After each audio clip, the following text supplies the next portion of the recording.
No livro de Mateus, no capítulo 7, versículo 13 e 14, Jesus ele nos fala acerca de dois caminhos, que há um caminho estreito e um caminho largo. Jesus nos aconselha a entrar pela porta estreita, a seguir pelo caminho estreito, porque a porta larga, o caminho largo, ele nos leva à perdição, mas o caminho estreito, ele nos leva até a vida eterna. E são poucos que entram pela porta estreita, mas são muitos que entram pela porta larga. No caminho largo, nós podemos fazer o que quisermos, o que der vontade de fazer. O caminho largo é um caminho atrativo, um caminho que parece aos nossos olhos agradável, mas engana-se quem segue por ele, porque é um caminho falso, um caminho enganoso, que ao final nós cairemos no abismo, cairemos e chegaremos até o inferno. E ali a Bíblia nos fala que é um lugar onde haverá pranto e ranger de dentes. O inferno é um lugar de dor, um lugar de sofrimento, um lugar onde viveremos eternamente queimando, separado de Deus, eternamente separado do Criador. Não se deixe enganar, o caminho largo pode parecer bom, pode parecer um caminho que te traz felicidade, mas a felicidade que ele te traz é apenas uma falsa felicidade, uma falsa alegria. A verdadeira alegria só está em Jesus Cristo. Só Ele é o caminho, só Ele é a verdade, só Ele é a vida. Como está escrito em João capítulo 14, versículo 4, 5 e 6. Mesmo vós sabeis para onde eu vou e conheceis o caminho. Disse-lhe Tomé: Senhor, não nos sabemos para onde vais, e como poderemos saber o caminho? E disse-lhe Jesus: Eu sou o caminho, a verdade e a vida. Ninguém vem ao Pai senão por mim. Aqui nesse versículo aqui, Jesus ele nos diz que ele é o caminho, ele é a verdade, ele é a vida. E a única forma de nós chegarmos até a Deus, de sermos salvos, é através de Jesus Cristo, através do sacrifício de Cristo. Jesus, ele é a porta. Jesus é a porta estreita. Jesus é o caminho estreito. Eu acredito que todos conhecem a história da criação, a qual Deus criou o homem e a mulher e os colocou no jardim do Éden e os criou, os fez para poder morar lá no jardim. Eles eram santos, não tinha nenhum pecado, não tinha nenhuma falha. Era o homem e a mulher eram perfeitos. Eles moravam no jardim e todos os dias o homem conversava face a face com Deus e via juntamente com Deus. Ali o homem tinha tudo o que precisava. Ele não precisava trabalhar, porque ele tinha todo tipo de fruta, todo tipo de comida para poder comer, ele tinha, porque Deus ele dava. Tinha todo tipo de árvore, de frutas. Mas a única coisa que o Senhor ele pediu para o homem, para ele não fazer, era comer do fruto da árvore do bem e do mal. Mas foi justamente aí que começa a queda. E a Bíblia relata muito bem que a árvore ficava justamente no meio do jardim. Então Adão e Eva eles passavam ali todos os dias por ali e observavam aquela árvore. E por que o Senhor colocou aquela árvore lá no jardim? Muitos podem até perguntar e por que Deus fez isso? Se o Senhor sabia que o homem iria pegar aquela fruta e iria comer aquela árvore, por que Deus não tirou aquela árvore? Por que Deus não plantou aquela árvore no jardim? Mas não. O Senhor ele colocou aquela árvore no jardim porque o Senhor ele não deseja que nós sejamos obrigados a servir a Ele. Não, Ele quer que nós o servimos de todo o coração, que nós o adoramos, que nós o servimos de nós mesmos, da nossa própria vontade de servir o Senhor. Ele não obriga ninguém a o servir. E então ali um certo dia, Satanás ele observando ali que Deus haveria dado a ordem de não comer daquele fruto, então ele se aproveita, né? Porque Satanás ele é astuto. Aí ele se aproveita e se transforma em uma cobra, ou entra dentro de uma cobra e fica lá na árvore, justamente na árvore do fruto que não poderia comer. E um certo dia Eva estava observando aquele fruto.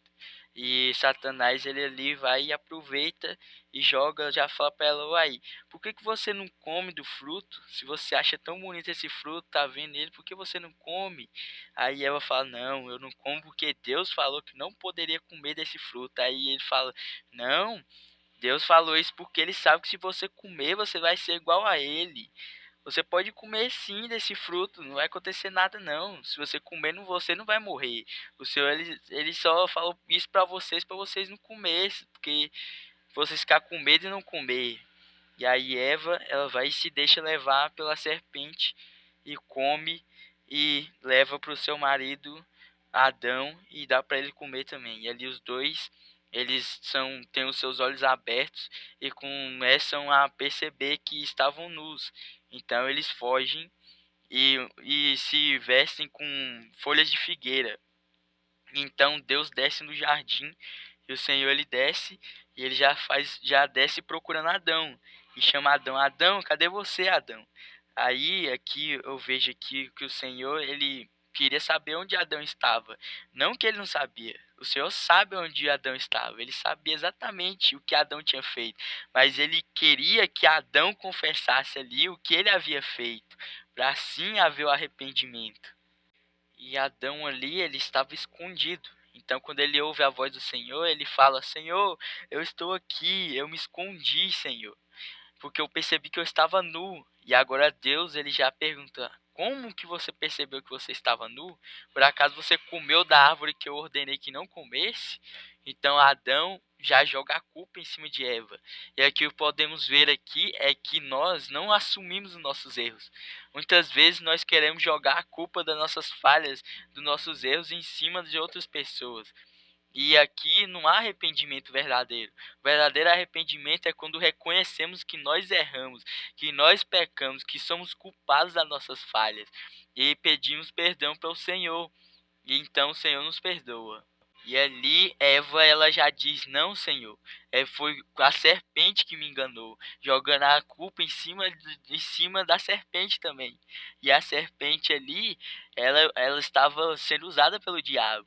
Então o Senhor ele vai e julga a cada um justamente. Uma coisa que podemos perceber aqui é que quando Adão e Eva pecam, eles se escondem de Deus.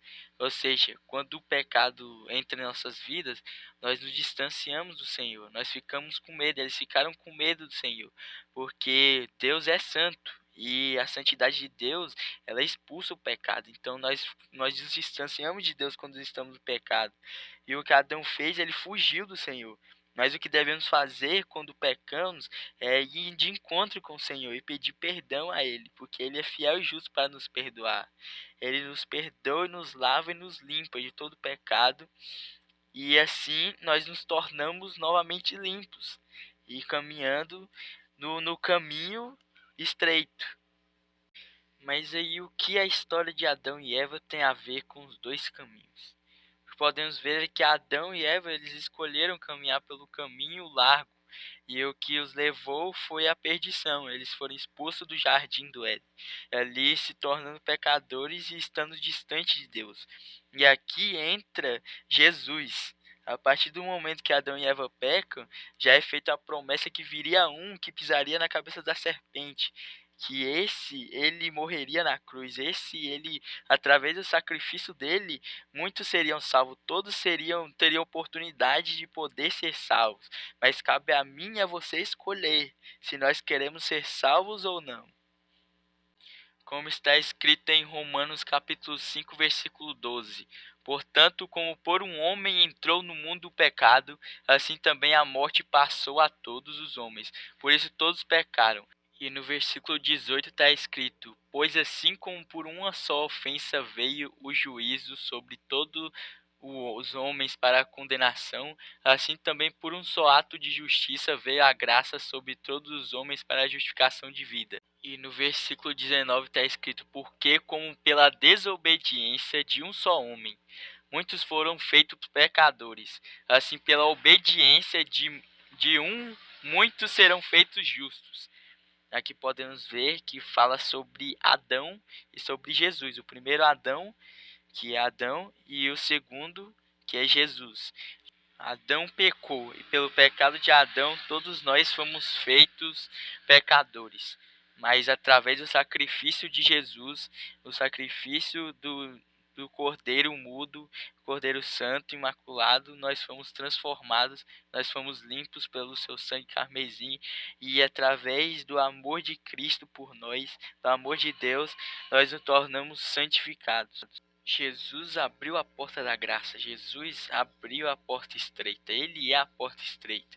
E como está escrito em Romanos capítulo 6, versículo 6, sabemos isso, que o nosso velho homem foi com Ele crucificado, para que o corpo do pecado seja desfeito, para que não sirvamos mais ao pecado. No versículo 7, porque aquele que está morto está justificado do pecado. Versículo 8, ora, se já morremos com Cristo, cremos que também com Ele viveremos. E aqui vemos que nós fomos justificados pelo sacrifício de Cristo. Na cruz, juntamente com Cristo, nosso velho homem morreu ali também.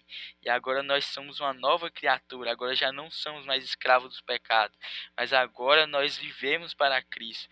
Nós somos servos de Cristo. Através do sacrifício de Cristo, nós nos tornamos filhos de Deus. É o sacrifício de Cristo quem nos justifica, quem nos limpa do pecado, quem nos lava. E como está escrito em Romanos capítulo 8, versículo 1, portanto agora nenhuma condenação há para os que estão em Cristo Jesus, que não andam segundo a carne, mas segundo o Espírito. Agora, através do sacrifício de Cristo, nós somos salvos, nós somos transformados, nós somos lavados, nós nascemos de novo. E agora o pecado já não tem mais poder sobre as nossas vidas. Agora nós devemos andar segundo o Espírito.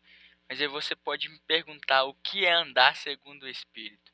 Andar segundo o Espírito é você se inclinar para as coisas do Espírito. É você deixar o Espírito Santo guiar os seus caminhos, guiar a sua vida. É você fazer a vontade do Senhor.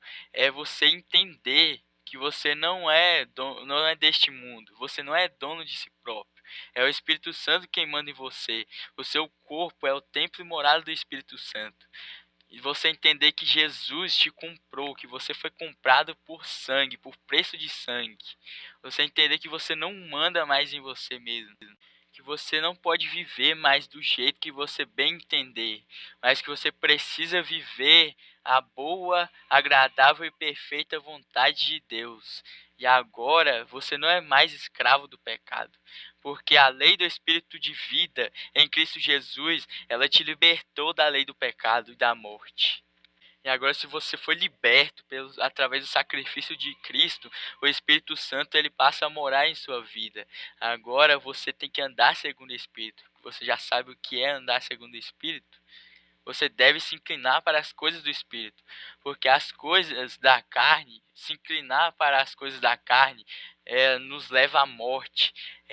A inclinação para a carne é a inimizade contra Deus, mas a inclinação para o Espírito é a vida e paz. E agora, como diz no versículo 14 do capítulo 8, todos que são guiados pelo Espírito de Deus, esses são filhos de Deus. E o Espírito Santo ele testifica que somos filhos de Deus.